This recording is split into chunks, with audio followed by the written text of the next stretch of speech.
Ladies and gentlemen, welcome to the BTB Movie Club podcast. My name is Mike Hilty. We hope you enjoyed today's movie discussion. Thanks for listening.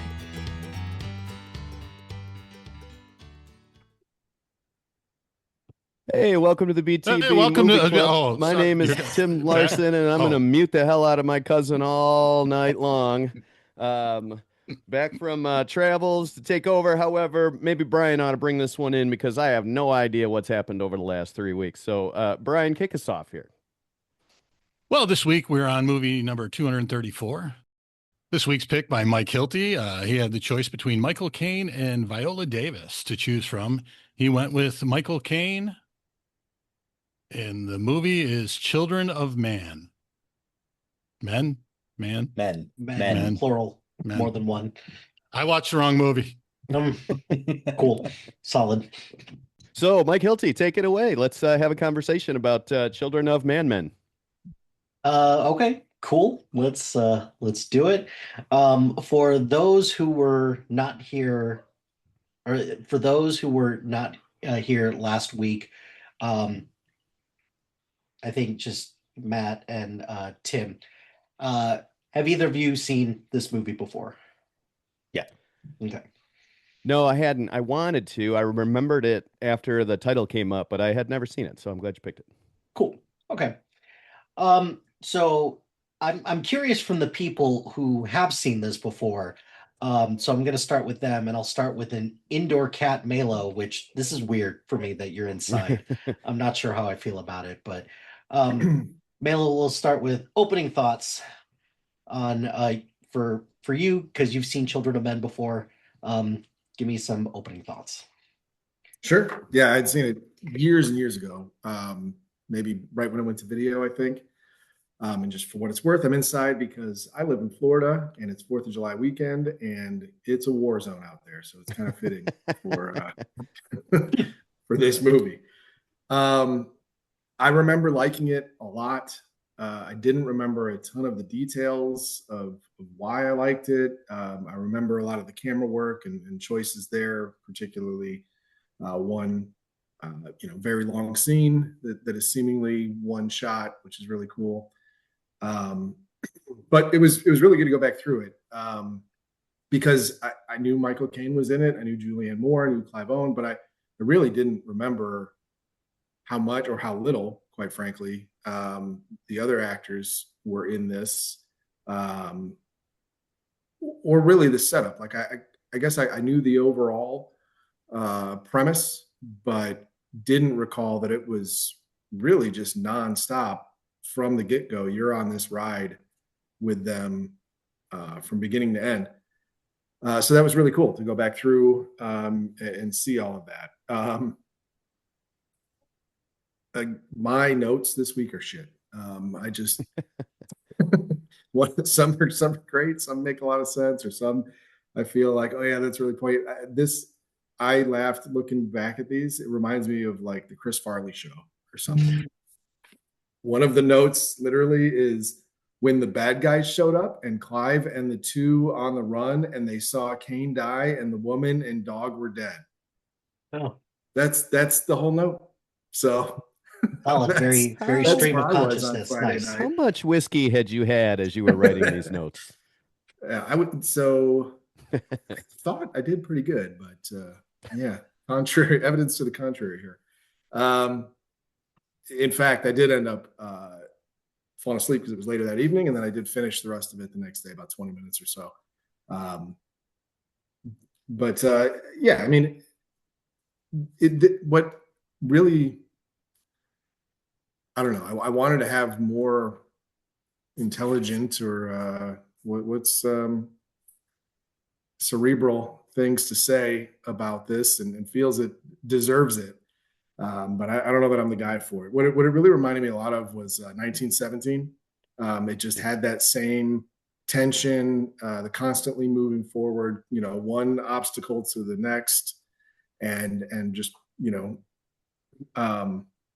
something else. I can't remember what other movie that was where I said that, like, it didn't give you time. Like, I had a lot of questions, but because it was just constantly moving, you didn't really get a chance to stay stuck in those questions. We're just moving on to the next thing, and which I don't think is a bad thing. But they even talked about it because I had like, who's the dad? And they just mentioned we don't know, but I think that's all we get unless I miss something. But really great performances. I like Danny Houston, who played Nigel. He's fantastic in so many things, including Succession. But yeah, it's more a feel, and you guys know me by now. That's kind of not the best thing for an audio podcast to have me on, but more often than not, it's the feeling of the movie, and it's the I don't know, the ride you go on, or just the emotions that you're feeling, or the tone through it. And this one, I really like, because it's nonstop. What's going to happen? How are they going to get through this? Is it even worth it for where they're going? Right, the Human Project, and they're like, it better be. And that's really all we have, and we don't even know at the end. Really, we know that I guess they get picked up, but we don't know how that works out. But really, really cool. And it's just, yeah, a fun. I don't know if that's the right word, but yeah, I guess, I don't know, just fun tension consistently throughout it. So liked it a lot. So you mentioned one question that I did have for everybody, and I'll just open it up, because it's an Alfonso Cuarón movie, and also it is part of his filming style, where he doesn't bullshit with exposition. He doesn't care. So did it did it bother anybody, or did it not matter at the end of the day that you didn't get more answers right up front? Like, do you know, or did it matter to you whether or not you actually knew what happened with the infertility in the world? Because this is based on a book, and the book explains what happened. It's all dude's faults in the book, but in the movie, it doesn't really explain what happened. But I'll just open it up. Did it bother anybody to not have more exposition or more information, or did you just kind of go along for the ride like Mela was talking about? No, it bothered me. Okay. Yep.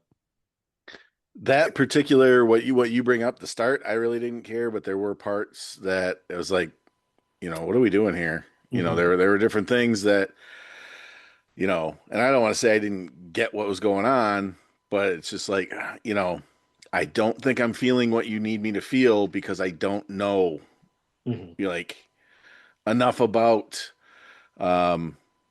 the fish group, or the praying group, or a little bit more somewhere. I mean, you got enough to get you through, but I'll get into that when it's my turn. Got it. But yeah, so it did bother me a little bit, but not particularly why the why women were infertile, or everybody men were sterile. I don't I don't know which it is. That I didn't care about that. That was fine. Yeah.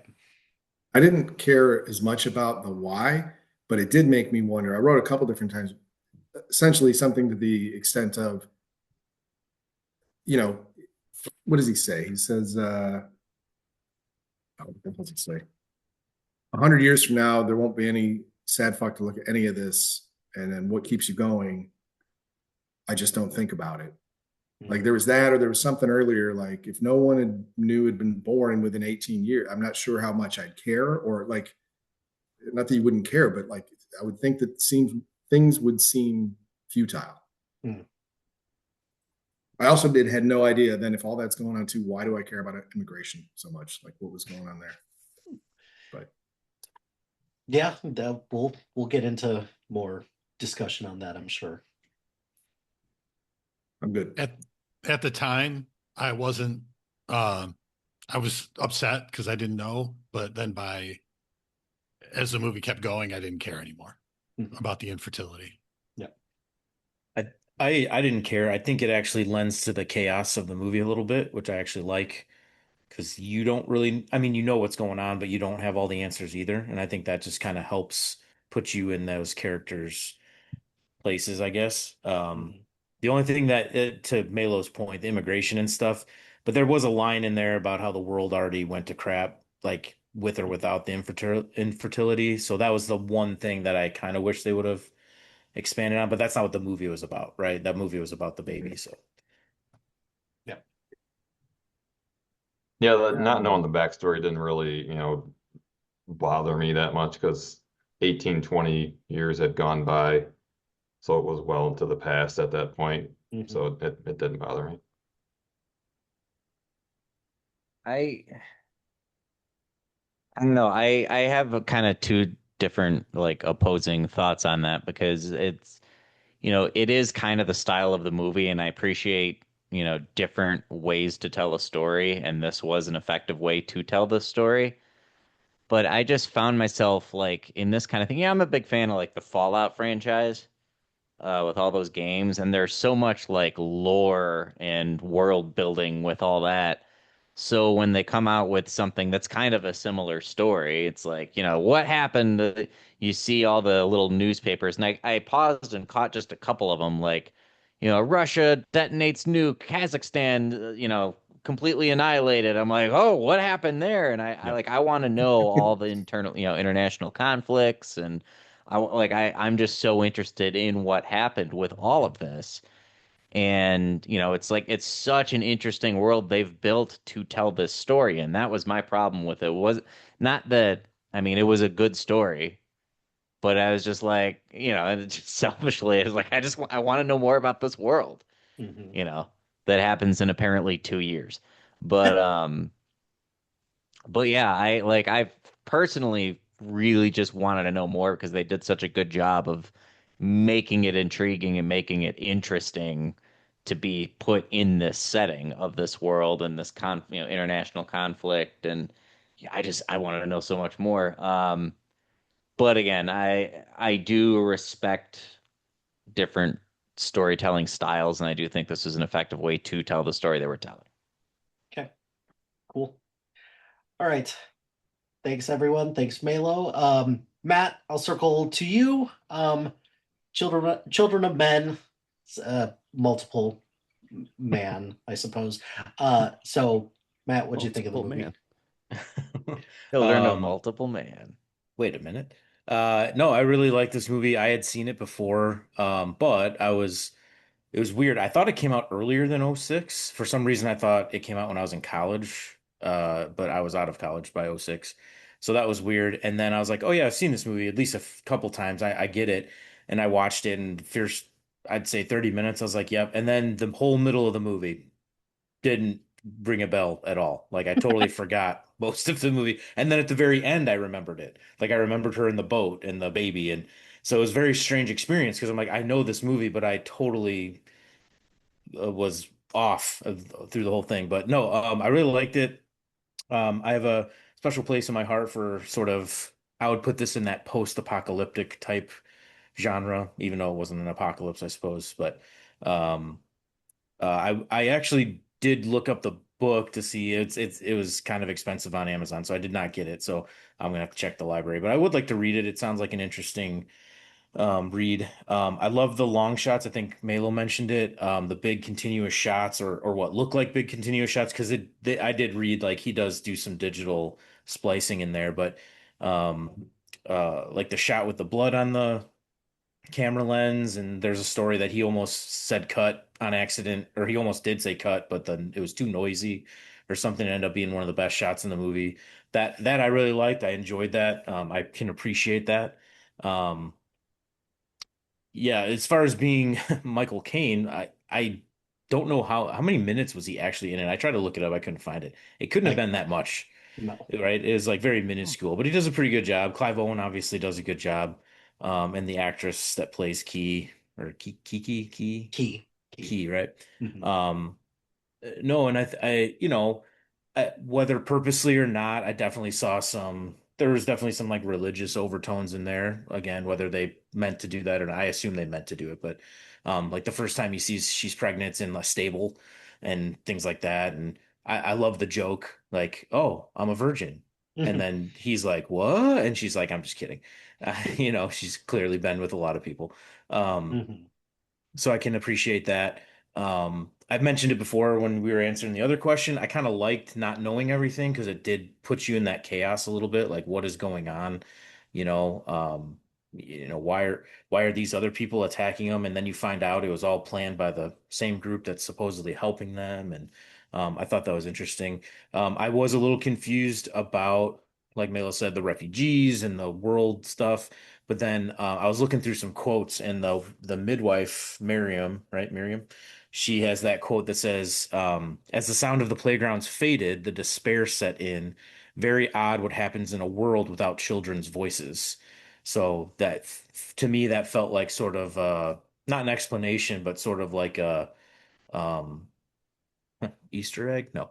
Um, so some sort of like message to the viewer, like, once this started happening, that's when the world Brian went away. Sorry, Brian. I didn't mean that's when the world went to crap. For whatever reason. Because people thought it was diseased refugees, or people thought something bad about companies that were making drugs, or whatever it was. That seems like a point that I would love to get more background on. Um, this seems like it would be a great graphic novel type thing. Like give me the graphic novel for Children of Men, and then give me a 2 or 3 part miniseries on some of this other stuff that's going on in the world. That'd be great. I like that. Yeah. So, um, yeah, no, just really enjoyed it. Uh, now that I actually remember what was in it, um, I don't know if there's anything else uh to say on Cool. my end. Sorry, I was delaying to see if my thought popped in my head. No, it's all good. It did not. So If it does pop back in your head, just say it. It's all for sure, good. for sure. But yeah, no, great pick, man. Great pick. So, um, you mentioned that this is like post-apocalyptic adjacent, Hmm. I guess. So, I guess I'll kind of open it up to everybody about what on a ranking scale of like 1 to 10 in terms of this is like the worst post-apocalyptic landscape to be in, or 10 being like, I think I could live with this. Where would you rank this? In terms of pop culture post-apocalyptic worlds. Am I a refugee or not? Yeah, right. It all It's, depends I on guess Big what side of the question. fence I was born on. I guess it depends. Like, is Great Britain the only country in this planet that is just just treating all these refugees, or Fugees as they call it, like crap, or is it everywhere now? So, I'll leave that up to you. If you really want to be a refugee and roll the dice, go for it.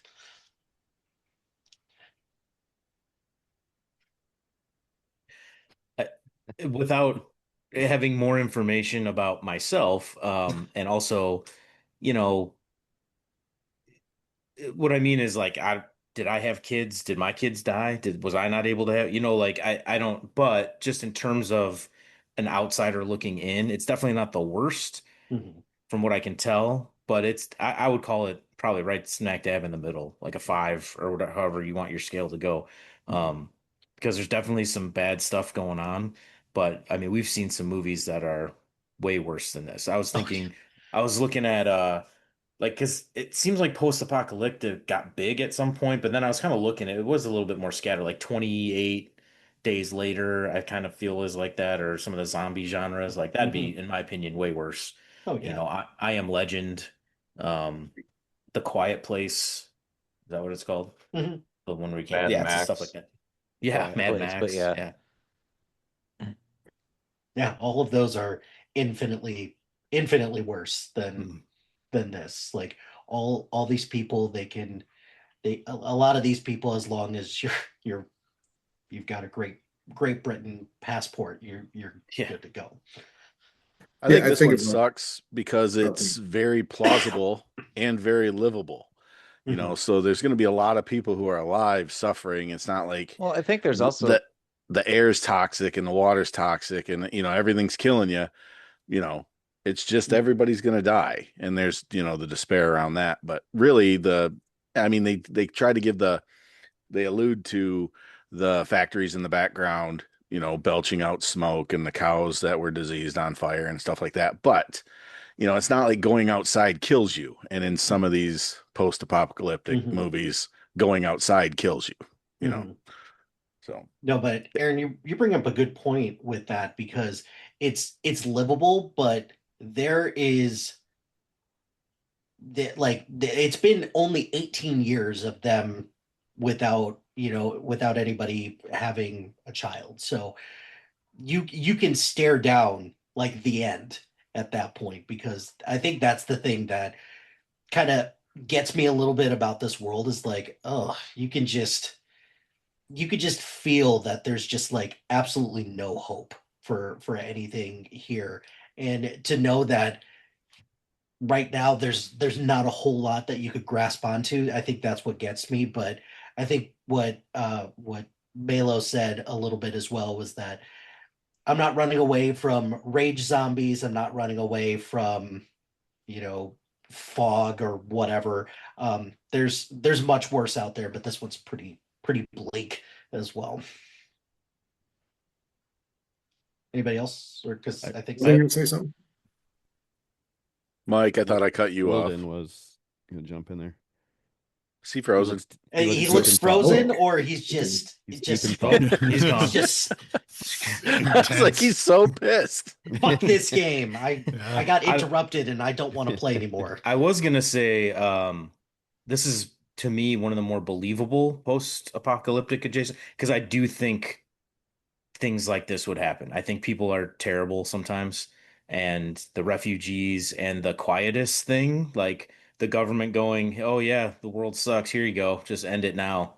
Like that's totally a believable thing for the human race to do. And that's what I If was saying. Like, I think it's scarier because, Mhm. it's, and I know like nuclear fallout and all that stuff could be real. Speed zombies, probably not. But, like this one is like in the timeline foreseeable, like something could happen, Yeah. I don't know. It seems to be a little bit more based in reality, which makes it terrifying. Mhm. Got it. Okay. All right.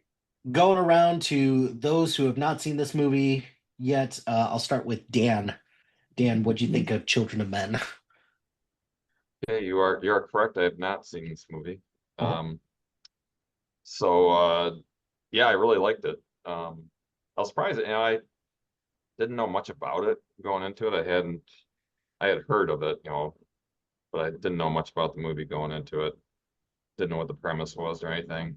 Um, I thought it was pretty funny. They're referring to this 18-year-old guy as Baby Diego. I thought that was funny. That poor guy has to live with. Well, I guess he died, but his whole life was spent, as a celebrity, kind of in a bad way. With all these people always wanting to, I don't know what they want to do, touch him or whatever, just because he was the last person born. But I like the way the director did, like he kind of caught you up on things at the beginning, but with newspaper clippings and TV segments and photographs, things like that of the past. So it kind of gave you a idea what was going on in the world without explaining everything that had happened. Let's see. One thing I gotta say one thing. British. I mean, this was written by a British lady, P.D. James, I think her name was. But one common thing with British people is, at the beginning you had the world's collapsing, all this, but Britain soldiers on. And it's like it's definitely a common thing with British people. Keep calm and soldier on. Yep. That might come from World War II when they were getting bombed, and that's kind of their mentality throughout the years, that they just keep on doing what they do. But you really see that both for Theo, the main character, both these deaths really hit him hard. You could tell that he still, cared for his ex-wife, and she died. And Jasper was kind of seemed like a father figure to him. and then he died, and he was really upset by that. But I think that Theo kind of atones for the past 18 years. It seemed like he kind of gave up on life, and he wasn't involved a whole lot. He dropped out of the I forget what they called the movement, of some kind of political movement that he was involved in with his wife, and he kind of stopped doing that. Um, and he had a lot of apathy, but then this kind of made up for it. He wanted to help out this girl and make up for a lot of things that he didn't do the past 18 years. And of course, her being pregnant was a pretty huge thing at this point.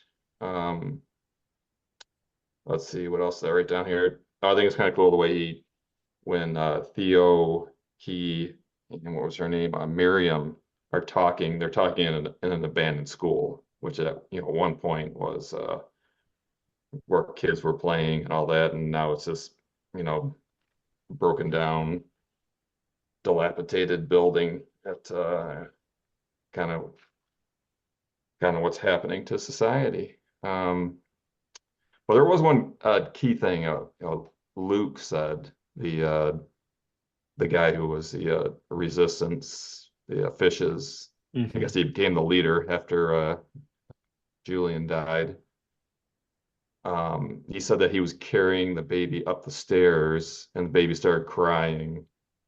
And he kind of forgot what that was like, and he said something like it was so tiny and the baby was so beautiful, it got to him, because before that, he was wanted to use the baby for political objectives, as a tool to kind of rally people to their cause. But just being in the presence of the baby, though, it really affected him, and managed, in the crying baby, managed to halt that battle for a couple of minutes, because everybody was in awe of the baby. But yeah, I mean, good movie. I really liked it, and like Matt, I thought something else was going to come up and pop up in my head there, but I guess not. So good movie, good pick. Cool. So Dan, one thing that you did mention a little bit is kind of just the fact that this is set in Britain, which you're right, it is by a British author, but I'm kind of curious for everybody, because like you mentioned, kind of the keep calm and carry on type of thing. Even like if you look back at something like V for Vendetta, where they're just like England prevails, like that's their big thing. Um, do you think that this do you think this story changes at all if it's set anywhere else? Yeah, I do think it is a different story if it's like told in the USA. I think it would be different.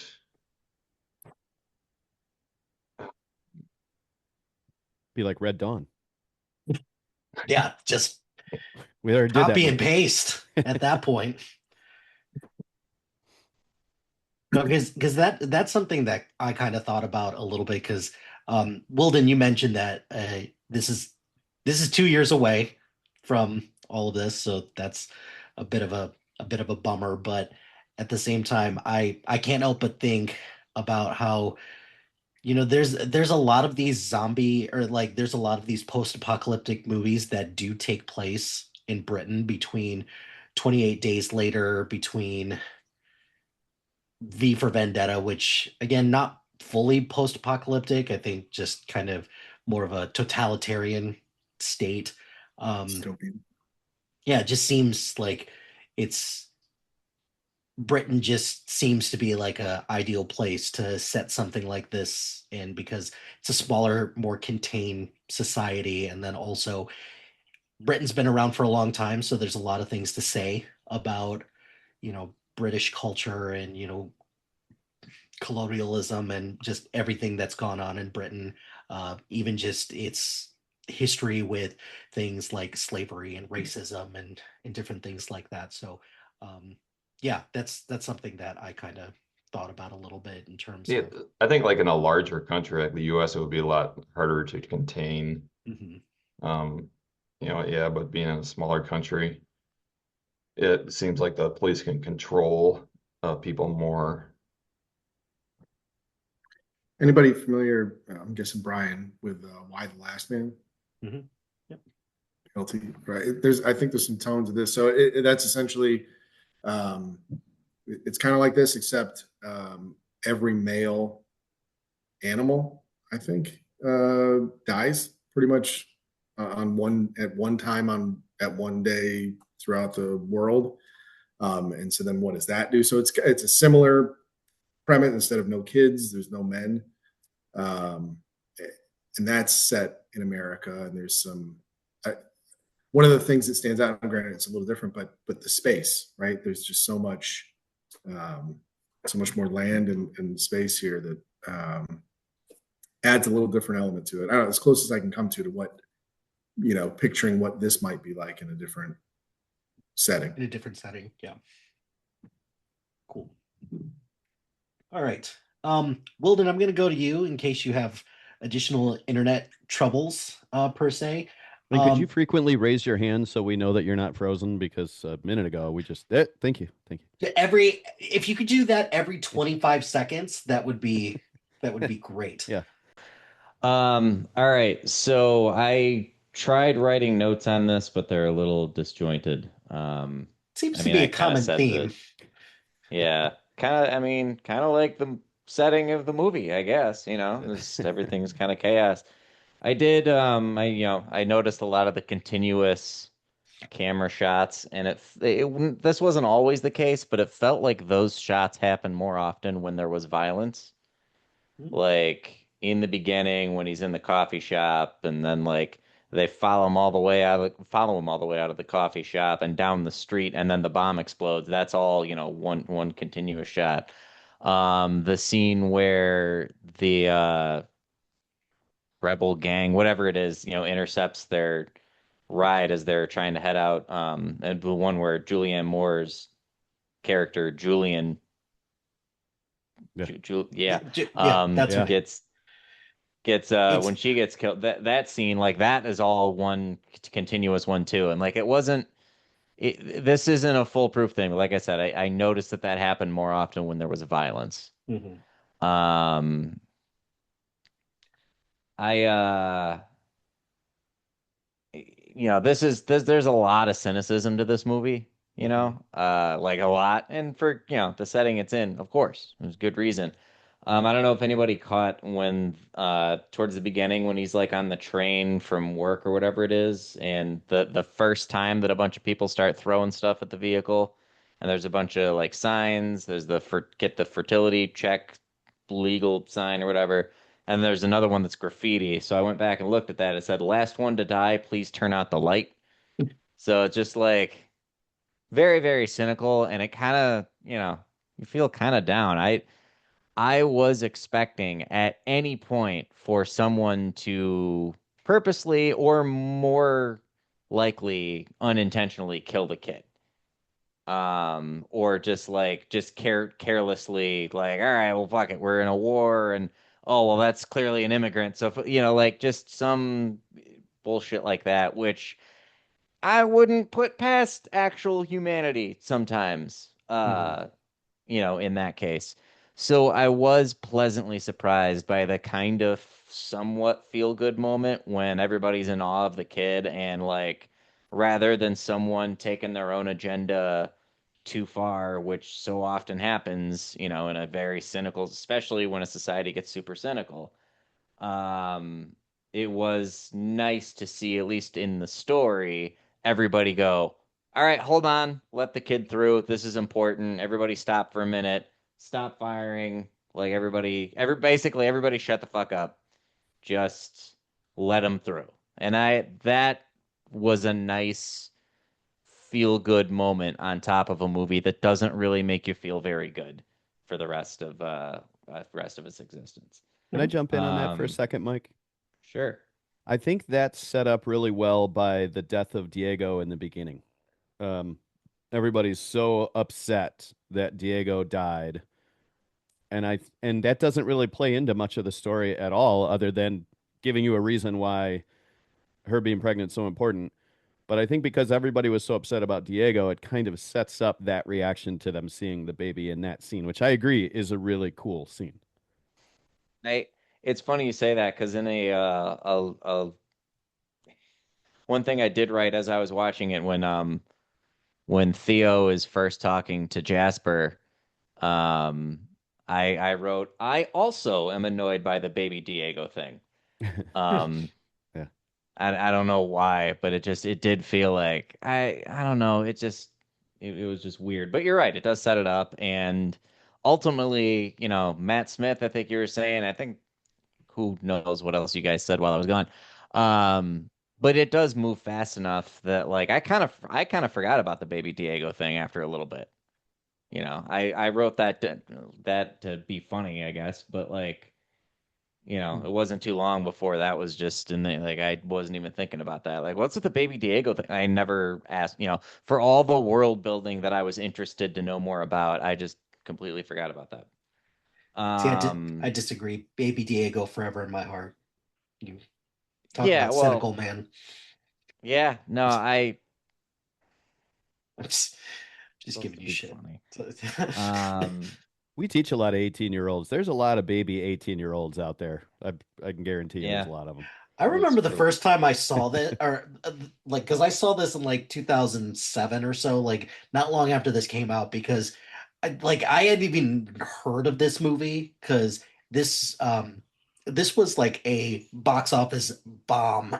This did horrendous at the box office, and I think it was just a combination of 2006 was kind of just a blah year for movies in general, and then I think this one comes around and it's, I think, just maybe just a tad bit ahead of its time. But when they're first describing baby Diego in this whole instance, like, wait a second, why did a baby get hit? Like, I don't understand what Yeah. happened. And then eventually they're like, oh, he's 18. I'm like, oh, it's just like a nickname type of thing. Like, I felt really stupid watching that. But yeah, that's, anyways, Wilden, continue. Sorry. So as the Oh, younger no guy, worries. should we start calling Wilden Baby Wilden? I will quit the fucking group. Oh, baby Wilden, don't do Just that. making suggestions there. And Yeah, Diego was I his shouldn't first have name, so reacted wouldn't that it be way Baby because Mike? now, Just ideas. Baby Baby Mike. Mike. Baby Mike. anyway, Maybe baby Michael.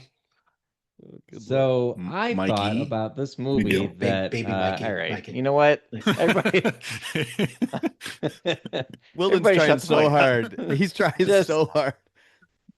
It's like a speed bump in the road that just keeps getting bigger when you try and drive over it. God damn it. Um, let's see. Little things I wrote. I wrote "Love Me a Dinosaur Park." When he's like taking a nap in the car and they pull over, I noticed that right away, of course, because it's me. I noted that the birth scene was pretty graphic for a movie. Um, I mean, it's circle of life, I guess, but I don't know. Wasn't expecting it, I guess. Everything else was graphic, so why the hell not? Um, Pretty accurate too for being there. So I mean, I all can. right. The ping pong ball thing was weird. I didn't really have anything else about that. I thought that was kind of weird. Hilty, go fuck yourself. Uh, I said this concept makes for a great movie and terrible real life. Which kind of leads into my other thought, which was, actually, I wanted to ask you a question, Hilty. Did you have the immigration theme of this movie in mind when you picked it? Nope, I completely forgot that immigration had anything to do with this. So, Because it was just Timely. very Yeah. color me timely surprised indeed. when I when I watched this. It was like, oh shit, there's a lot of immigration stuff going on here, and it has nothing to do with like the general plot. Like, whoops, my bad. Well, whatever. I gave you more credit than you deserved then, I guess. Yes, you did. Very much so. That's fine. The only other note was that I love the whole older, long-haired Michael Caine. You know, we saw him in what was the one we watched a couple weeks ago? I don't remember. Man who would be But king. yeah.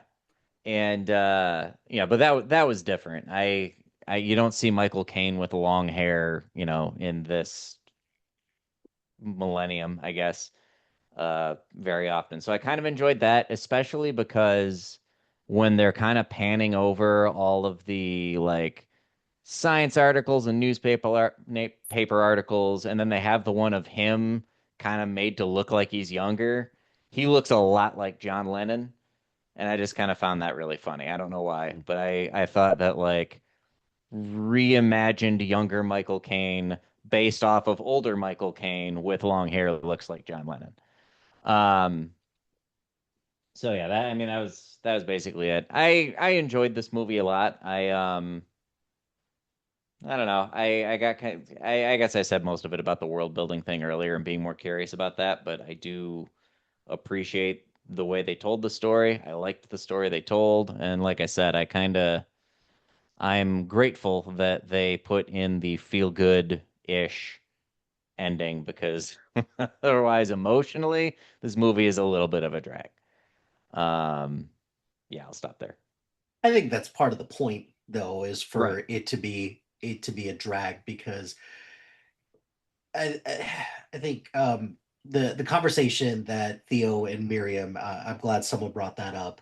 Um, just as the children's voices start to go away, then just that's when the despair sets in, and that's when you get to see the worst of humanity, unfortunately, which that happens time and time again in not only pop culture but in just general society as well. I promise you this was not meant to be, but I have a question for you. If you were in charge of naming a baby after 20 years of not having any children around, what would you name the baby? That's something I like. This is a question I take way more seriously than you're taking it, just That's because I fine. really like naming things. So give me a minute and I'll get back to you. Oh, Yeah. Anybody else? If you want to have a name for a boy or a girl, go for it. But Oh, if for girl, I'd name her Phoenix. Phoenix, oh, that's very For a boy, metaphorical. yeah, right either on the way, name the nose. kid Phoenix because Right on it's the nose. appropriate for, you know, Mhm. why not? Oh, hi, Kitty. Yeah. For those listening, Hilty was just under attack by a puma in the video behind him. Are you okay, Hilty? I am okay. Okay. Your cat's name isn't Phoenix by any chance, is it? No, no, Like it. no. He's Pete the Phoenix the cat. puma. Pete the cat, a little on the nose on that one. But um, yeah, anybody else, if you were in charge of um, naming a child after a 20-year absence, what would you name him or her? Nope, that's a Diego. responsibility I shy away from entirely. I'll be way over here I while you mean, guys are working on that. Pass. hope popped to mine, but it's pretty on the nose. So Now, in this particular movie, I'm surprised they didn't name her like Jessica Christine or something. And, Mhm. the old sneaky JC. Hmm. uh, John, Oh, I yeah, John Coffey adjacent. Yeah, Right, right. good call out for that. I'm the only one that's naming this kid Chewbacca, regardless of You're going to be famous, gender. kid, one way or the other. Well, maybe Yeah. the only one in this group, but probably not the only one in the world. There's probably another Chewbacca fan out there. Middle name Kal-El. Cool. No, but yeah, that was just something because what was the name that she originally picked out? Originally, Foley. yeah, Broly, yeah. Yeah, and Broly, like from Yeah. And he made a comment like, wait a minute. dude, no, The first The- kid in 18 years, you're gonna name it Froly? but then And then wasn't it Bazooka or something? Yeah, bazooka. Yeah. but then she picked Dylan, which Right. it's a very sweet thing to do, given everything that Theo did and sacrificed in order to get her on that boat. But even Dylan is like, "Hmm, okay, that's a name. Cool, that works." All right. If anybody else thinks of a name, could I am shout a that I am a fan of like Dylan as a girl name or Yeah. Jordan as a girl name. Mhm. It's another Wouldn't you one. guys go with like Camden, or aren't you guys like No. fans of girls named after baseball stadiums, or is that not you guys? I Wrigley. thought that was a thing for a while. I had a neighbor named Wrigley.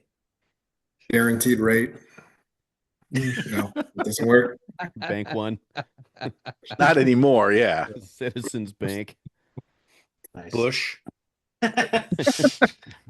TD Bank. TD Bank. Solid. These are all fantastic names. Cool. All right. Aaron, go ahead. Give me your thoughts on Children of Men. All right.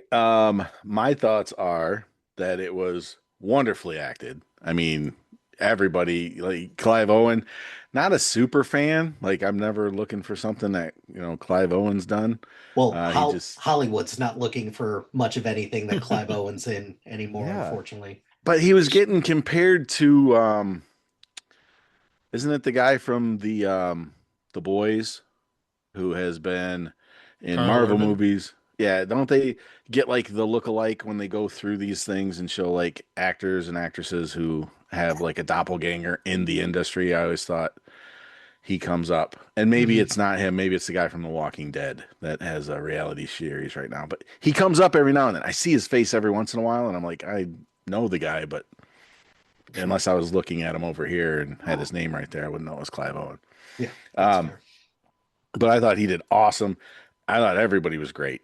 Um, I thought the cinematography, and we haven't talked about awards or anything, and I didn't look any up, but the long camera shots you guys were talking about, the blood on the camera that stayed there, which was to me reminiscent. I don't know if it was actually in 1917, but seems like something that would have been like mud on the camera in one of their long shots or something. So it was reminiscent of that.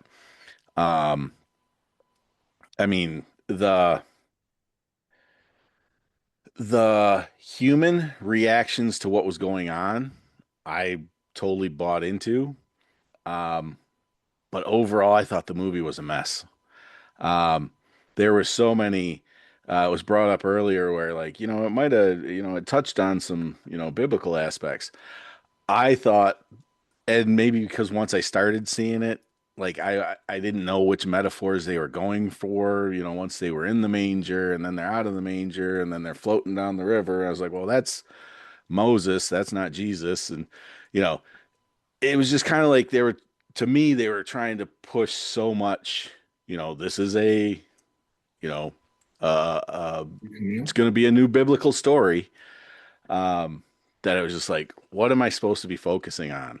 And why? So like, the fishes, to me, that's a reference to Jesus. But then they turn on him, so are you trying to make some kind of statement there? I think I was just trying to figure out what the director or writer, if they were trying to give me clues on something or which way it was going to go, and none of it really seemed to pan out. It seemed like they just kind of were there to be there, to be like, oh, did you get that one? Ah, did you see that one?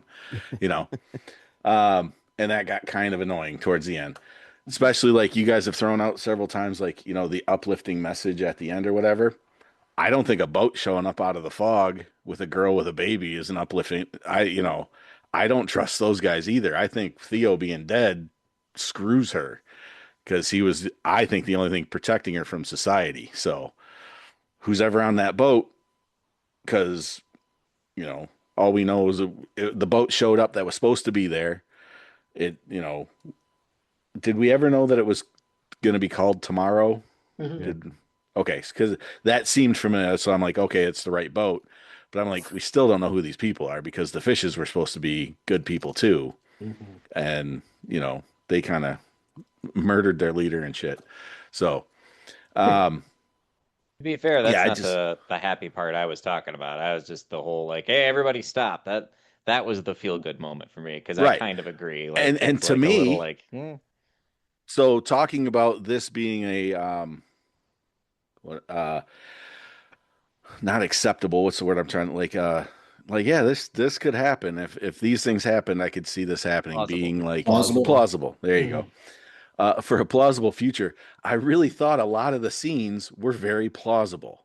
Mhm. Like because on that battlefield, I mean they sent in the military just to quash down a Fuji Resist. uprising. Yep. You know, there's some stuff going on. So, like, if there was a general or something that would have been there, somebody who would have been political and would have seen that baby as a pawn, definitely would have snatched him up. But because it was just soldiers, you know, maybe a few higher ranking guys, you know, they all saw it for what it was and backed off. And, you know, but then immediately the fighting starts up again. I'm like, you know, I could see that happening exactly like that. Some guys, you know, maybe some guys set their guns down. They're like, I'm not, you know, this is a miracle and I'm witness to it and I'm not fighting anymore. And immediately the, you know, refugees or whoever it was still in the building would have killed them because I think they shot out of the building to get things rolling again.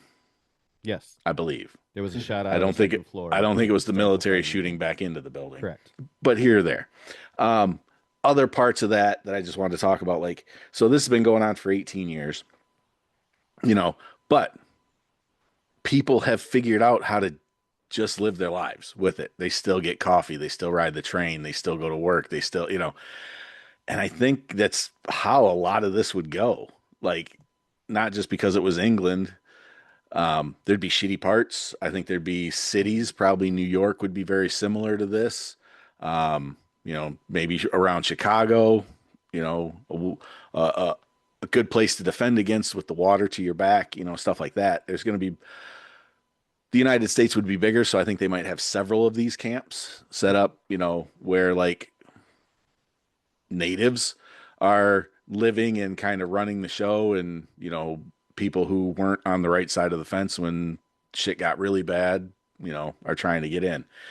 And over here, it might be like, you know, screw these people from Oklahoma. They're not getting into Texas. You know, I could see that. It wouldn't necessarily have to be people from other countries.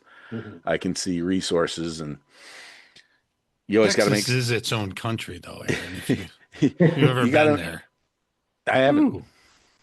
Ooh. They certainly think so. A lot of them Right. certainly think Very so. much, very much so. Yep.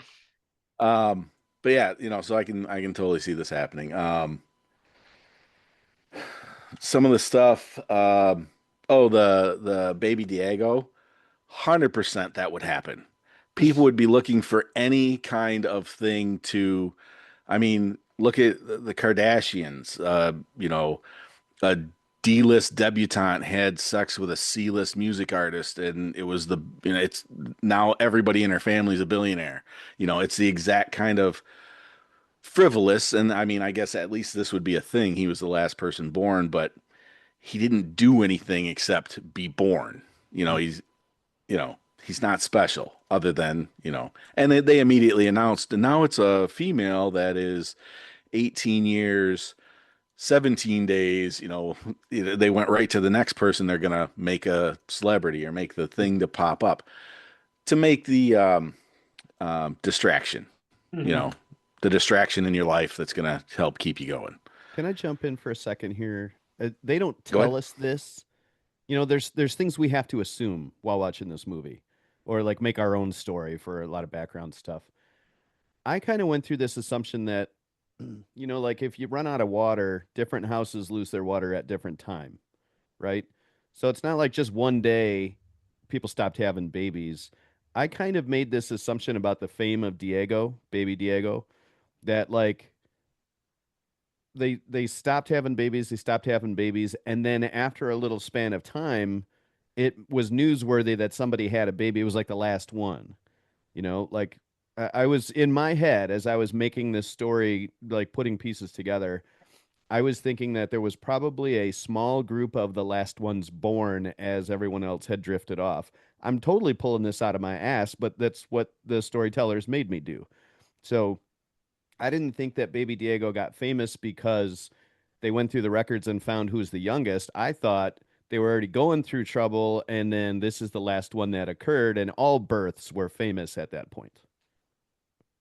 Maybe, but I think like Miriam doing the talking about how she was a midwife and she looked into July or whatever, Yeah. and Nobody. there was no, Right. So by that time they're already doing calculations. They're like, all right, so what is going to be, they've got it down. Okay. So the last baby's going to be born in June, um, because nobody else has gotten pregnant, and they're just, I think all of that, kind of what you're saying, is everybody's watching those last few babies being born, and then it's like the last woman who's pregnant, the last woman who's in the hospital, the last one giving birth, you know, is it alive? That's the last baby. I think they'd know it immediately. And I think they'd be watching it in the hospitals. I think it was probably like a famous thing, you know. And like I said, for distraction. For good reason, but also because we crave novelty. We crave, what's new, different, weird, what's going to keep my attention. Mhm. I mean, look no further to when the world's oldest person dies. Like that's always Mhm. something that comes up on the news, and then it's like our attention now goes to the next oldest That's true. person. They even do that with dogs now Mhm. too. So so yeah, that's I Aaron, I agree with you on that. Like it seemed the first time I saw this, I was like, that's an interesting thing to put in there, but also I could totally see why this is Right. newsworthy at least, because Who said that this was ahead of its time a little bit? I Because did. I think in the way that Aaron's saying all of this is one way that this movie is probably a little bit ahead of its time. The Yeah. just the vanity of all of the Kardashian type stuff. I agree. I think this was spot on and maybe a little ahead of its time. Sorry, go ahead. No, that's all right. But yeah, as far as like just the pace was awesome. Like it kept you, fairly engaged. Um but I thought the story was kind of a mess of who's going on, why is it going on, what's happening, and then for the end to be like, you know, okay, that was a thing that happened, you know. Um because I didn't get from the boat, that it was I didn't believe everything's going to be all right for her. Um, so, um, yeah, it's just somebody. I think when Mike was talking to you, or no, I think Dan was stalling for something else to pop up in his head. So I wrote the note down. Yeah, I kept waiting in the movie for something to pop up that was going to like tie it all together or finish it off for me, and it just didn't happen. And then I wrote "feel good ending?" question mark. But because I didn't see it that way. But yeah, not a fan. Um, the movie wise, stylistic, all that stuff. It was a good movie, well acted, but for me, the story just wasn't there. So you mentioned awards worthiness. So this got nominated for 3 Oscars. Didn't win any of them. It lost to cinema. Best cinematography went to Pan's Labyrinth that year. Which anybody seen Pan's Labyrinth? It's a fucked up We movie, but watched it's it good. in Yeah, we here, I watched think, it before before you were you part of the group. joined it. Oh, okay. The PM before Mike. Cool. Then I I mean, thought that I was was Baby here. Mike. BM, Oh, for fuck's sake. That's kind of shitty. BH, B Hilty, before Hilty, BH. And then the best editing and best adapted screenplay, it lost out to The Departed. So maybe I That was rescind the year the The Departed won everything. yeah. Um, maybe maybe I should take this back that this year was kind of weird for movies because between this, Borat, The Departed, Blood Diamond, The Prestige. Okay, yeah, I regret saying that. That's not true at all. Um, okay, cool. Um, Aaron, so the pacing thing that's gotten brought up multiple times, and how I think that this story could have been salvaged a little bit more had there been some slowdown a little bit in terms of, kind of just adding like a scene or two to like either explain things or clarify things a little bit more. But I'm kind of curious because you mentioned that there's just a lot of different things going on. You're kind of struggling to grasp straws at. I guess for me, for just to know what part, if there was any part of this that you wish had like a little bit more clarity, or just, something that could have kind of helped out, or something that you could have taken out of the movie just so that it could have flowed a little bit better. I guess I'm kind of curious what. Knowing what Julian's plan Mhm. overall was for the baby, because all we know about her plan, it was to get her to the boat. Yeah. Mhm. And then we realized that she never actually spoke to anybody directly from the boat. It was all like 3, 4 people. So we didn't know if the boat was really going to show up. So unless she knew more about that. So does she know Dr. Kevin, who's on the boat, or something like that? And then once she was gone, Luke's going to do something political, but what? What's his plan? How is the baby gonna bring him to power, their group to power? What does he think's gonna happen other than he gets shot in the head and somebody takes the baby from him? Yeah. I just stuff like that. So here's a question.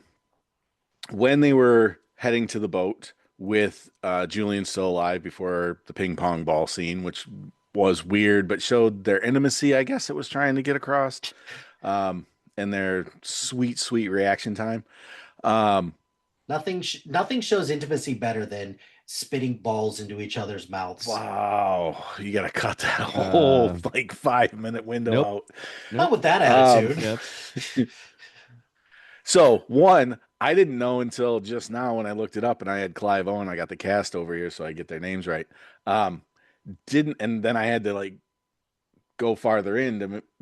I didn't know Charlie Hennon, Jax, was the dreadlock kid. Yeah. Yeah. Really? Yeah. Damn. Yeah, I didn't know Damn that it. either.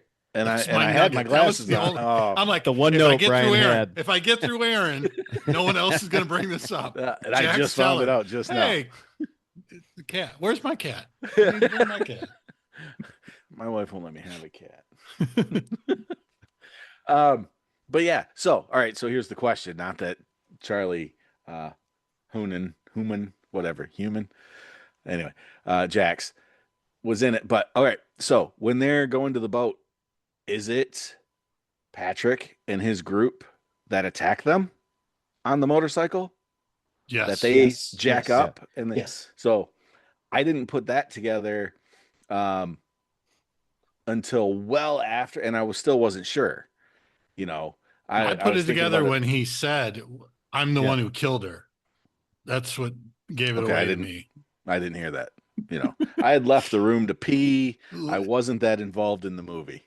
Actually, literally, I ended up rewinding to get back to the scene when he's in the house and he's injured and his cousin's hurt, and Clive Owen's standing outside the room listening. And I had subtitles on and headphones, and that's the only reason I knew, because Right. A lot of that was mumbled, and Right. I remember the was scene, hard so to I was hear. there. I just didn't hear it. Yep.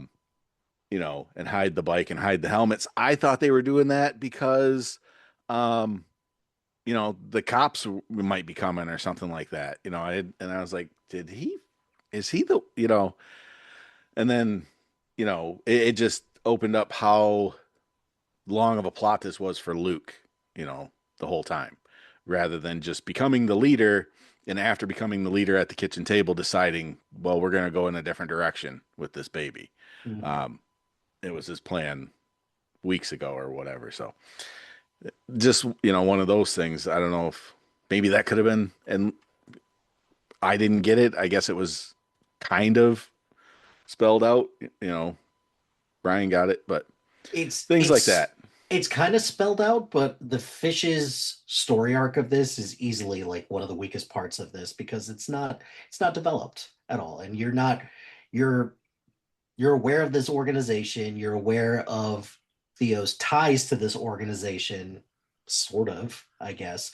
But anything that you could have learned from this dies in the first like 15 minutes Right. of this movie. And it's like, oh, Julianne Moore is in this. Wait, no, she's not. Mhm.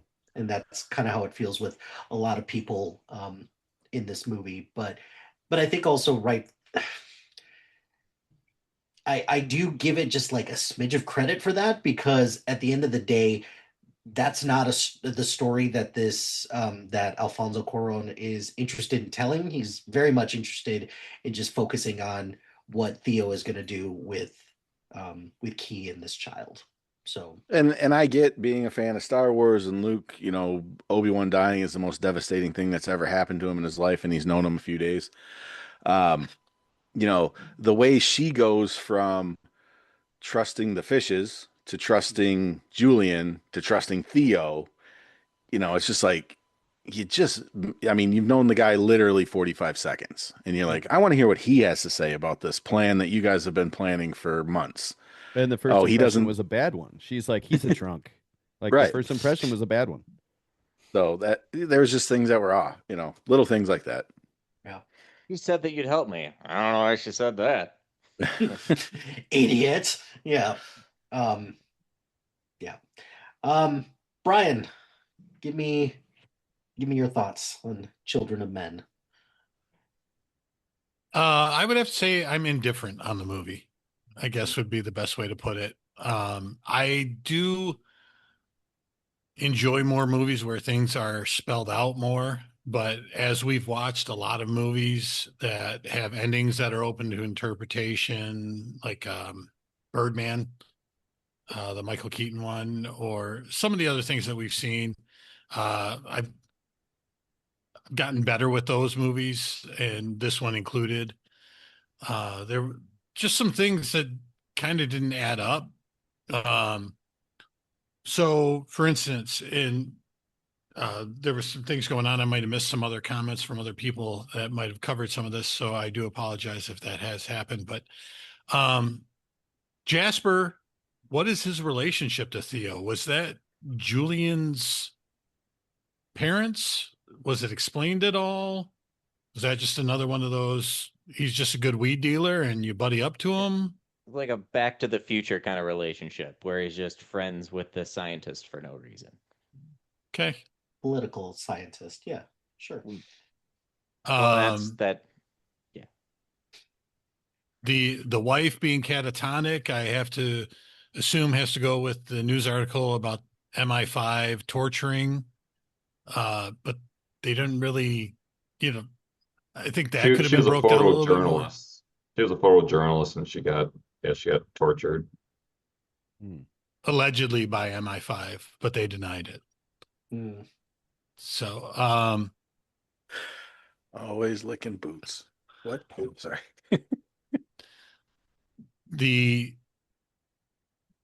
So the big thing was infertility, but in my mind, Clive Owen and Julianne Moore's characters would have been, if their son Dylan had lived, would he have been younger than Diego? Or are we assuming he's older than Diego because it was infertility was the issue. It wasn't just that kids died. Like Melo was talking about this other movie where all the men died. It wasn't, the kids weren't dying from something. It was just, they weren't having any more kids. So it was 2008 that their son died in the flu pandemic. So that would make him 19 and 27. So, yeah. Okay, thanks. I apprate that. And then I'm assuming they just couldn't. From the accountant. That was quick. I'm math. assuming they couldn't get pregnant again because when Miriam was telling her stories, there was people having miscarriages in the hospitals too, right? So even women that were pregnant were losing them. Right. So the ones that came to term were special. And we don't know why. Obviously, that was never explained. We already talked about that. Clive Owen actually, like you said, the guy like buys a coffee first thing in the morning and just dumping booze into it. So he's got issues. And all of a sudden, why does he all of a sudden, okay, is the pregnancy that big of a deal? I guess so. I mean, there were just some gaping holes that I didn't feel I could get past as a moviegoer. I guess I would put it that way. But I did enjoy it though overall. When I got done watching it, I wasn't mad at you, Hilty. I was. Thanks. It's happened before. With me So, specifically? No, The world, just the world in general. Just everyone. Okay, that's fine. I'll make sure, but that my next one will be one everyone that in you're the gonna be group. like, I hate you, Hilty. I Yeah. hate you. So, yeah, overall, like I said, it was just a situation where there were too many things that got left out that had me questioning things. And by the end of the movie, it was just like I didn't question anything anymore and just went with it. And yes, for anybody who's been in a room when a child's been born, it was pretty realistic. The naming of Dylan, I thought, like, we talked about that a little bit, but I thought that was actually really awesome. Mhm. And I do think that the boat just like doesn't see the rowboat and just hits it in the water. Jeez. And, Fade to black yes. afterwards. In the book, Jasper is one of Theo's former teachers. Ah, So that's how he knows okay. him. That I got would the be helpful to implication. know. Yeah. Yeah, I got the implication from the movie that he was a former activist with him. That's kind of how I felt it was. Like they kind of seemed to be Yeah. talking about, they all knew each other from their political activism. Mhm. But I in the just book, kinda- he's a teacher. I took a thing from it because calling him Jasper and not dad and mom. And Right. then there's a picture of Dylan and Theo and Julian. Mhm. So it was like they have a family picture. Maybe it's because of her that they know each other, kind of thing. So, Mhm. but yeah, it was. I don't have much more to say about it. Really lost my thunder on the Jax Teller thing. So, because I kept hearing him, the gentleman that we watched. I kept hearing the Charlie Hunnam with the accent, just talking over and over again, not as Jax Teller from Sons of Anarchy, but yeah, indifferent, I guess, is a good word. Yeah, I think I'll stick with it. The ambiguous nature that Alfonso Cuarón tends to direct with, that might be potentially a Spanish thing, because you mentioned Birdman, and somebody that Alfonso Cuarón is very close with, Iñárritu, who directed Birdman. Same thing, just a lot of his movies end with like, the fuck am I supposed to do with this now? And that's kind of how this ends. And that's something that did kind of frustrate me a little bit about this, because Alfonso Cuarón has gone on the record and said that I want a movie that when the movie ends, that's when the movie begins. Like, no, no, no, because if that's how you perceive the point of this movie, then I want to see that movie instead. About, if you think that the real movie starts when this ends, it's like, why did you tell this one then? But Theo has been mentioned a number of times about being kind of just this reluctant individual for this. Brian, I'm kind of curious from your perspective. Did you think that Theo was going to make it out of this? I wanted him to. Mhm. I thought he deserved it, but I'm not surprised that he died. Yeah. I did like the way they showed it. She's like, "Oh my God, I'm bleeding." He's like, "No, you're fine. That's me." You know, That's me. I've just been rowing to this Right, random for buoy for 45 minutes while I'm bleeding out. I've been rowing you to yeah. safety. Yeah. Anybody else thought that Theo's ending, yeah, it makes sense, or no, I kind of wish that he would have made it on the boat. You know, I had a thought as you guys are talking. Um, I think Brian brought this up that he's getting booze in his coffee or whatever. Wasn't that you, Brian? I That did. the guy was a mess. You know, he lost his kid. He clearly lost his wife somehow, and I'm sure that losing the kid was tied up in there, but we didn't get to know that either. Um, he's somewhat successful. He's got a job while everybody else is banging on the bus windows while you're going to work. But this whole plot unravels, and this guy gets to have his life mean something. Mhm. So the fact that But he gets her there, and maybe he dies, and that's tragic, but I think he didn't feel like his life meant anything, is what I'm getting out of some of the conversation we're having. And at the end, it actually did mean something. So he did different. also have money issues. He wanted to pretend he didn't. You know, he's drinking, Gambling, he's though. betting, Yeah. gambling on dogs. Yeah. They offered him 5,000 saying, "We know you need it." And he's like, "No, I don't." So even though he had a job and other people were throwing rocks at buses, he was still a fuck up. Yeah. But I think that's why Theo is kind of supposed to represent a little bit of what like Aaron was talking about, that like humanity is just living in this, just living with this circumstance. It is what it is. And then now that this baby is in the picture, now humanity does have a little bit of a glimmer of hope. And now Theo also has a little bit of glimmer of purpose. I did want to ask before you move on from me, because we were talking about the oldest man alive and stuff. Is Dan, are you getting there soon? Or I'm close. Yeah. Yeah. are you in the line? Yeah. He's 58. way too That's accident prone to make it. That's yeah. that Oh no, I'm gonna make it. I'll be 120 when I die. Tim's taking the under. I'm only halfway through my I've life seen him in action. now. I'm taking the under.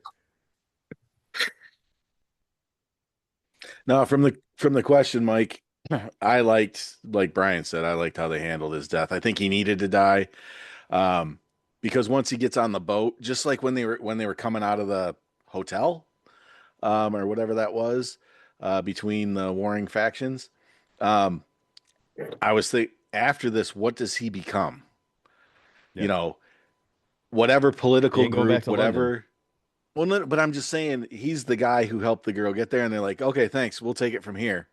Your life can go back to sucking, because he's not he the would not mom, go he's back not to the his life. dad. Yeah. You know, he's just, He's the he's he's the transporter.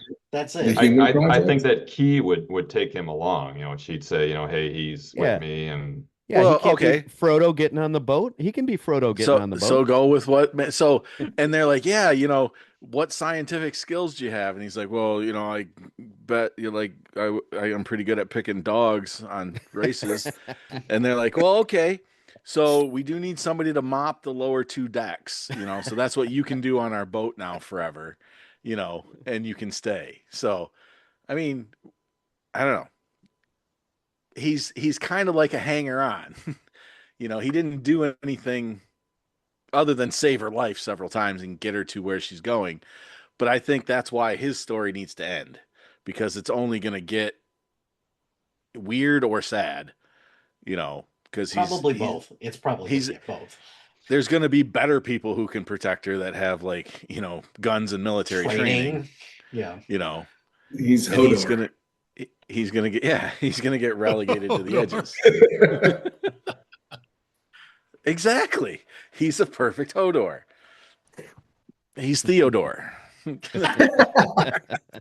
Well done. Wow. Good call on that. Tim, I got to go to you, because I don't think anybody else could top that. Tim, take us home. Welcome Yeah, back, let me by the follow way. Theodore. That's great. I was just gonna say, I'm surprised Aaron's still here. After that, he's usually all right. I'll see you Goodbye. guys next week. That's his Costanza move. Yeah, I would. Yeah. Okay, so I'm in the boat with the guys who didn't enjoy this as much. I didn't dislike it though. So here's the thing: the things that I like about this movie, I really like, and the things that I don't like about this movie, I really don't like. Right? So I kind of broke it down by, parts of a movie or storytelling: characterization, plot and story, casting, theme, visual art, and pacing are the things I wrote down here. Um, for characterization, you don't really see characters grow very much here. You get to learn a little bit about what they're doing, but you don't really get a lot other than what I was saying about Theo a minute ago, that his life didn't mean much, and at the end, he gets to at least have it mean something. The plot versus telling a story is where this one loses me. It definitely has a plot.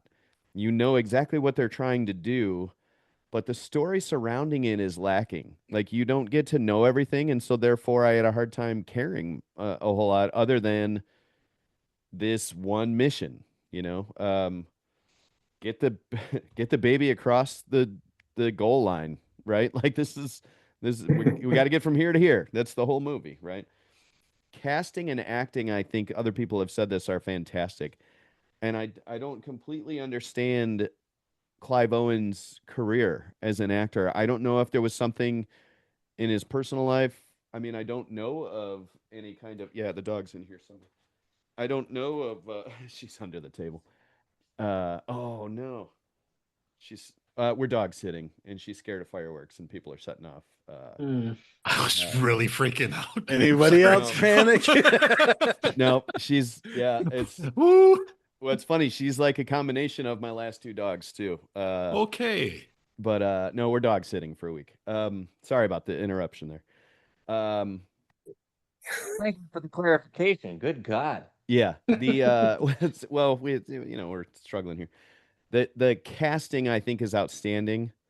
The acting, I think somebody said this early on, really, really good. Clive Owen puts in a really good performance as this kind of character every time. It's very similar to how he acted in Sin City. And Robin Hood. I love that Robin Hood movie he was in too. What And was Robin Hood movie? what's it Or are you called? talking about a King King Arthur? Arthur movie? Oh yeah, King Arthur. Thank you. Did Guy Ritchie do both of those though? Maybe I don't know. Thanks for trying to help me out there, Melo, but I was completely in the wrong Guy one. Ritchie didn't do Sin City. That was Rich No, Rodriguez. No. But I thought he did a Robin Hood and a King Arthur. Maybe not. Oh, Ridley Scott did a Robin Hood one. That was Russell Crowe. Russell Crowe. Crowe's in that one. Yeah. Yeah, I get those. Clearly, my Jamie wires are Foxx crossed on and those. Taylor Egerton. Edgerton. Oh, that one. Yeah. But Forgot about anyway, that. my point is, Clive Owen does a really good job in this kind of role, and he does a really good job in this role. So I think the acting, I think the casting is great. You get to theme, and this writer and this director are killing it in theme. I don't know if I agree with all of it, but you can tell they're getting after, we're killing ourselves. Like, we're destroying our own planet, and this is what can happen as a result. I mean, you can't miss what they're going with here. And so good for them. Like, check that box. They did a great job with theme. I mean, that's a very highly politicized thing in our society, especially in America. And, land on whatever side you want on that. I think this movie does a good job of creating that conversation. Visual art. I think this movie is really good. And so I'm using that as an umbrella term for special effects and cinematography and editing and color, long shots. Like, we've all talked about it. A really beautiful movie to watch. And I was in and engaged the whole time. And so that makes it a good movie. I mean, I enjoyed watching it, and I was definitely engaged the whole time. Pacing, I think, is great too. Love the comparison. I think Melo was the first one to do it with 1917, the movie. What 1917 has in its favor is there's historical context there already. As soon as you learn that it's World War One, you know some of the background stuff. Where in this movie, you're not allowed to know the background stuff. You're just supposed to assume. And I heard somebody whisper the word dystopia as we were talking, and we've said post-apocalyptic quite a few times, and those are pretty much interchangeable words as I understand it. Um, but that's the word that I came up with, and I generally have a hard time with these kind of dystopian movies because of all of the assumptions you have to fill in on your own to start them.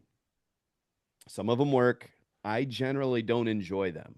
I don't like stay away from them, and I did enjoy watching this, but just the all of the this is what happens to the world and you have to accept that, and this is how people started to behave and you have to accept that also sometimes bothers me, and this movie bothered me about that.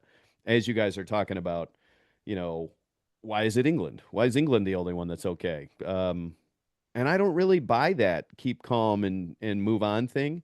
That seemed like propaganda stuff because he's on the bus and they're saying England's the only one that made it. We're fine, and then people are throwing shit at the buses, and it's almost like it's government propaganda, not actual England is fine type stuff. But maybe that's Oh just yeah, I me. think they're definitely having big problems. But that kind of And it works wasn't then into either when they're getting bombed nightly. Yeah. It Yeah. was just trying to keep the spirits up Yeah, as best they could. yeah, and I think that kind of works into and I want Nigel, his cousin. Um I don't think about it, you know. It's not just that, you know, it's like stoic or whatever and you know, we're soldiering on. It's just don't think about it. Just get up, go to work and hmm you know, try not to think about it. yeah.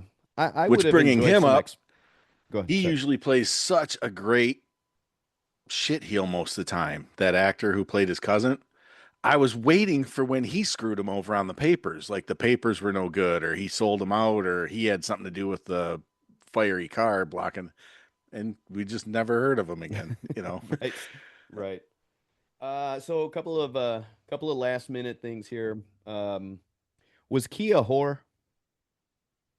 Yeah, she Yes. was a prostitute. Yeah. Right? Like she was just like, I don't know the names of these guys. I just got pregnant. So Oh, I thought it just meant. Never mind. no, I meant was she yeah, professionally a whore? Yeah, is what I meant there. Yeah, that's what they Um, implied. Yeah. I believe the term is sex worker, but fair enough. sure. Um, the I just fact took that I just took a liberated modern woman. yeah, I didn't think that I can that's have how all going I kinds around of slut sex and I won't shaming get around pregnant. here. that's how at first, but then I was like, no, I think the movie just told me that she was a prostitute.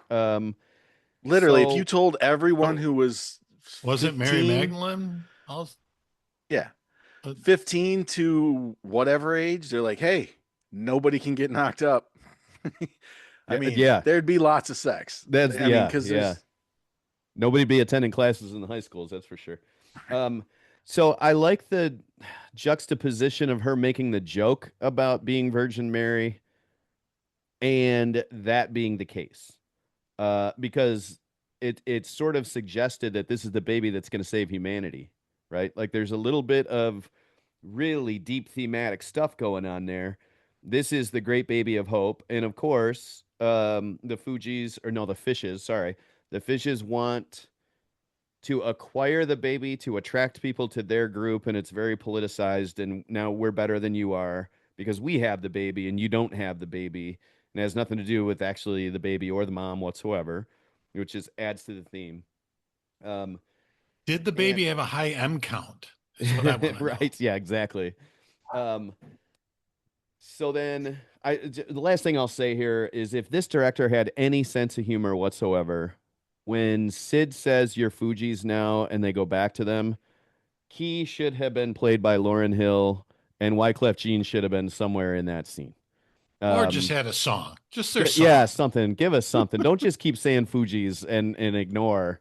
they spelled it with two O's though, so it was different. it's fine. Um, so yeah, I mean that's my take, Hilty. I liked that I watched it. I enjoyed. I was entertained by it, but as an overall movie, I don't know that I really liked the movie. So this kind of leaves me on the fence here. Say one thing Glad you about the picked it though. storytelling Great thing. conversational stuff. God, Can I say one thing about the storytelling thing? There's just a lot going on when you mentioned it earlier.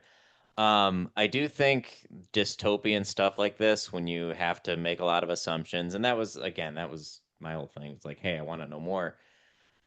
It's a lot easier to do TV shows about that because you can have, hours and hours, and if you have a few seasons, you can learn a lot more if they do it, well.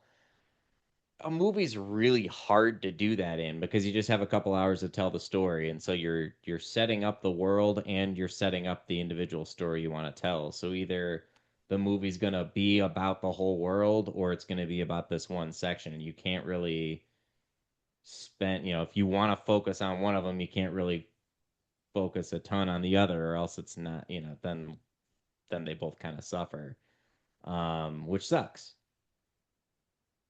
I don't Well, I know. think It's just, I think time constraint is just part of it.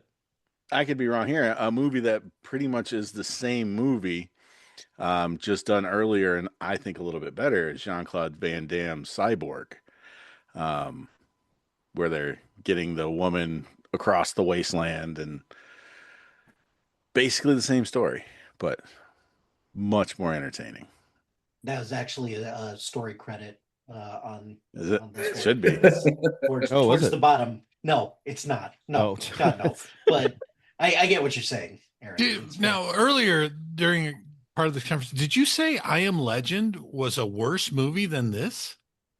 Who? No, worse situation. No, somebody said that would be a worse scenario. I said I Am Legend would be a worse scenario. I said that. I said it would be a worse apocalypse to be involved in. Okay. Yeah. Yeah, speed zombies would suck. Looking over my notes while you guys are talking, two things. I was wondering when An Inconvenient Truth came out compared to this movie. Because this movie seems to be based in the environment and stuff. It's the exact same year. I looked it up while you guys were talking. An Inconvenient Truth came out the same year this movie came out. And I was wondering if it came out a couple years before and was kind of the reason that they wrote it the way they wrote it. And then the last thing, it's kind of a Melo question. does not believe you. I don't. I was working in the video store, I swear, when that came out. But carry on. And then the other thing is, maybe this is more obvious to some of you guys. Why is this called Children of Men? I mean, I get that women aren't having babies, and I get that there's supposedly element. It comes from Psalm 90. It's Psalm 90. Oh, it's my favorite psalm. Sure. It talks about people being dead and children of men will be gone, and I don't know what it by So heart, it's a Bible reference in some way or another. Yeah, it's a biblical reference. Yes. Okay. And maybe that's why I was overly looking for and them to connect. It's like, why is he barefoot? He's bleeding from his feet. What am I supposed to see there? And maybe nothing. Maybe it's supposed to be representation of the stations. I don't know. And it's like they don't want to hit you in the head with them, but it's like, like I said, They did make a big deal about him putting the sandals on, though. I mean, it's dripping in theme stuff for sure. This movie is definitely dripping a specific theme. Yes. For some reason, I didn't get a lot of them. I guess that's Tim. That's what I was gonna ask you, is that there are a lot of themes in here. Just a lot of things about hope, despair, societal breakdown, religion, all of that stuff. Is there a particular theme that you kind of glommed onto the most, or one that you thought kind of just resonated with you the most? The religious stuff didn't really resonate with me very much. I mean, I got the suggestions. The stuff about the environment seemed to be more of what they were focusing on as the vehicle for how this started. And then they brought in the religious theme for me. I honestly, I don't have kids, and I've never wanted to have kids. If this happened to society, I wouldn't be banging on the fence or a bus. I'd be on the golf course. Where are those guys? This whole the whole society just erupts into warfare because there's not kids. And I'm thinking, nah, there's some people that are just like, hey, if we're the last ones, you'd be unemployed. I would. Well, I only got 5-6 years anyway, Melo. So I mean, I'm Fair. close enough. I can make the rest of the mortgage at Walmart. Um, I just I was part of me was thinking, I get it. It's a big deal. Society's ending, but I also think a lot of humanity would be like, if society's ending, let's have a party instead of going to war. Like the assumption that everybody went to war was weird for me in this movie. See, I don't think it's that weird because I mean, we're kind of seeing it now. Like the some of the rhetoric you hear, I don't know if you watch the channels or whatever, population collapse and this and that, and we need more of certain kind of babies and, blah, blah, blah. Without a younger generation, like there are, Malo, Dan, money people, um, stocks, BlackRock owning half of Florida. And, now all of a sudden, nobody wants those apartments. Nobody's going to need them. There's not going to be any people moving it. So there's going to be people dumping stuff in the markets, and your 401k is going to be shit or great, depending on which way you go with it. But, it's going to be chaos, and there's going to be people making and losing. And I think more people losing fortunes. And that's what starts wars. Same time though, like you acquire wealth for generational type stuff, right? Like at that point, there's no reason to do that. Right. It's just, if you know that the party's over, I'm thinking you're going to party like it's 1999. What's that, Mela? I said estate planning attorneys are done. Yeah, this is what I'm saying. Like, I think there would be more of a let's party like it's 1999. Cats and dogs living together. Wish I had your mass hysteria. That's how I'd be anyway, I guess. I don't know. Until you were on the, fourth green and, they shooting. But dude, if I'm having a good day, I'm dodging bullets and I'm going to go putt, because if I'm having a good round out there, I'm finishing the round. Cool. There's only a couple of things that I just wanted to add in there. There are a lot of animals in this. I read that, animals were supposed to represent like the kids that like a lot of these people never had. So that's why all these. Yeah, somebody's walking a zebra at one point. That right? was nice. I did notice the dogs. Like there was lots of dogs. They just, they're supposed to be like replacements, but they're never going to be full replacements. But it's still something that definitely is out there. So a lot of people have mentioned that the story and the kind of the way that the story unfolds is a little weird, and I think or distracting. I think that was partially because Alfonso Cuarón wanted to shoot this kind of similar to a documentary. And it does kind of feel at times a little bit like a documentary, because you stick with like a certain group of people the whole time. The only thing that's missing is that documentary explains some of the shit that's going on to kind of help clarify some of the things. So I'm not excusing it by any means, but because I do generally agree with everyone that said that the plot kind of is kind of lacking a little bit. And then we've mentioned Clive Owen a bunch of times. I do want to give a plug to because he's been doing a lot of TV lately. That's why he hasn't been in a lot of movies. He was Bill Clinton in the American Crime Story, The Impeachment one. So he was Bill Clinton in that, and he was actually surprisingly good in that. And then he did a lot of great stuff in the early 2000s, and then it's just kind of fallen off a cliff, which is too bad, because I think Clive Owen's a pretty talented performer, just not getting the opportunities. Or is he just not? Is he just not? Maybe he's not interested. Goal. Right, not interested. Like, and which is fine. He's kind of like the anti Timothy Chalamet at this point. I'm just gonna make my movies, and I don't care about the awards or prestige. Chalamet says that, but then he gets nominated for a shitload of awards. And Okay, I thought I heard this on the radio. Is he getting a Star of Fame? Chalamet? Yeah. For fucking what? The kid's like 12. Okay, we get it. Not... You didn't like the Bob Dylan movie. Oh shit! It was. We horrible. get it. You pay for that. you could get one. It won't be in a good location, but yeah, you just pay for it. all the way on the corner of Sunset and some bullshit. Could everyone street. check out the new GoFundMe page I'm about to start to get a Hollywood Walk of Fame? Yeah. All right. Well, we've been talking long enough, so I'll kick it. Well, hang on, not yet. You're not getting off that easy because I thought you were being super controversial, not only with the immigration and but when I couldn't believe it never really touched on it, and I thought it was gonna. But we even talked about it a little bit, and I'm not sliding out of here without it. Like, I couldn't believe they didn't bring up, like, all right, so why did their son die? What did he have?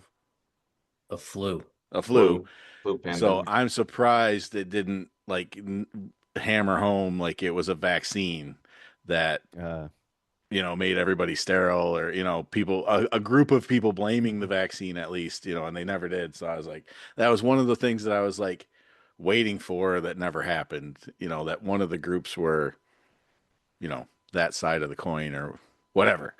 But I was like, holy shit, Mike is edgy as hell. No. With refugees and immigration and that's right. vaccines and wow. Baby Mikey gives me way too much credit for that one. Well, timeline question, was that as big a deal, like anti-vax type stuff? Was that as big a deal in 2006? No, that's what I was about to say. Was I don't know when that started. Was a lot smaller back then. So yeah, that was like the start of the whispers of not Whitmer, whatever his name was, the British doctor who claimed he linked vaccines to autism. It would have been right around the start of that, because that was right when I started teaching. I started hearing that. Yeah, it was like 2002. Yeah. 2001, okay. So that was before this then. All right. Yeah. But not like worldwide sterilization and, stuff like that. But yeah, I was like, whew, Mike is political. He's just going for it today. Hilty's over there going, nah, I just thought it was a cool looking movie. I don't know. Did anybody look? I had Michael Caine. I don't know. I was talking about this last week, Tim, about how it was impossible to pick, between the two, because I got Michael Caine and Viola Davis, and there's a lot of great ones for both. And I settled on this one because, like, oh shit, I haven't seen this movie in a long time. I remember liking it, and whoops. I'm glad you picked it. Like this, I mean, when we pick movies that a lot of people have a lot of opinions on, it's perfect for this group, right? Like, not everybody has to love the movie for it to be a great pick for BTB. Well, I haven't. I need to have my Winnie the Pooh blood and honey, so I will. I'm working on that, and I'm ding. Well, see, hour and 45 minutes into the recording. Yes. Matt, if you're going to do that now, you have to do that forever. So prepare yourself to ding us when somebody says something like Easter egg. Or you should put an actual ding in the post here. Yeah, you got to have like a bellhop doorbell right there. Yeah. Did anybody look into the book at all? I know I mentioned it, but did anybody look at it? I read it this week. Was no way that's true. Just a couple things that I found interesting. They combined a bunch of characters, whatever, but like Theo, his kid didn't die from the flu. He backed over her with the car. Jesus. So that's probably a positive change, right? I read that and I'm like, what are you talking about? But tragically, I mean, that explains the divorce. But that would put the stress on. Yeah, that's 100%. And it was a different woman. Like I said, they combined some characters. So like Julian wasn't the actual wife, whatever. Julian was the pregnant one. Okay, I was going to be like, I'm not spitting fucking ping pong balls in his mouth after he ran over my kid, Yeah, though. yeah, no. Yeah. Well, Yeah. exactly. So there was some other stuff, but that was probably and his cousin, the rich cousin, wasn't just a rich cousin. He was the dictator of England. Oh, They so said he he was wasn't. like he was. I don't remember the term they used, but I took it as like prime minister. He Yeah, was something big. He was high up. Yeah. Yeah, but like he was the actual dictator of England in the book. So Well, that's that why makes sense. they sent him to get some things changed. That makes sense why they would have so much propaganda stuff going on the Yeah. buses about how great England is if you have that kind of political structure Yeah. going on. Yeah. Wow. Yeah, so there's a lot of other stuff too, but I thought those two were the most interesting changes for sure. Wouldn't it be funny if like Brian actually did read the book this week and we were all just like, no, there's no way. It would be hilarious. Little tear.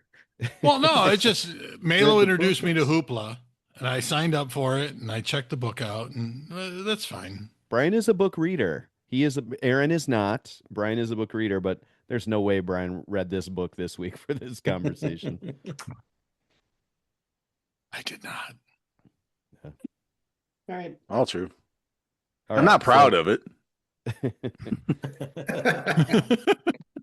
All right, so that's a wrap on movie number 234, Children of Men, a lively conversation with a lot of political overtones. I think we handled that pretty well, gentlemen. Brian, it is your pick to round out the actors and actresses. Please remind me, because I don't remember who were the actors that you had to choose from. Let us know what your pick is and what we're getting into next week. Brian, does it matter? It matters. My actors were Denzel Washington and Jodie Foster, and no one in the group came up with a movie that had both their actress and actor in it. And nice. Inside Man is a movie that both of them were in, and we're going to the movies to see Superman. I am throwing the wild card out there. There's no way on this earth with Superman coming out by James Gunn that I can in good conscience not pick going to the theaters and seeing Superman. Let's do it. That is why he's going to have a star for being the host of the Comics Corner podcast in Hollywood. Love it. In Brian's defense, Inside Man is a great movie. And Hell yeah. Also, I watch it. Clive Owen movie. Also, Clive Owen movie released in the same year that this was released. You know what? I'm going to change my pick and pick Superman at the theaters that we're going to go see. Your bingo card looks like a pentagram. All right, ladies and gentlemen, the pick is Superman. We're all going to buy some tickets and go to the theater and get some popcorn. And what I would like a report back on is how many people Brian went out of his way to shush in the movie theater. If somebody in that theater has the nerve to be loud and obnoxious, Brian will police them to the end of their existence. Have a good week, everybody. We'll see you next time. That'll do it for this episode of the BTB Movie Club podcast. Thank you, as always, for listening. We know we enjoyed ourselves, and we hope you did too. Have yourself a great week. We are partnered with the SPDM Crew Podcasting Network.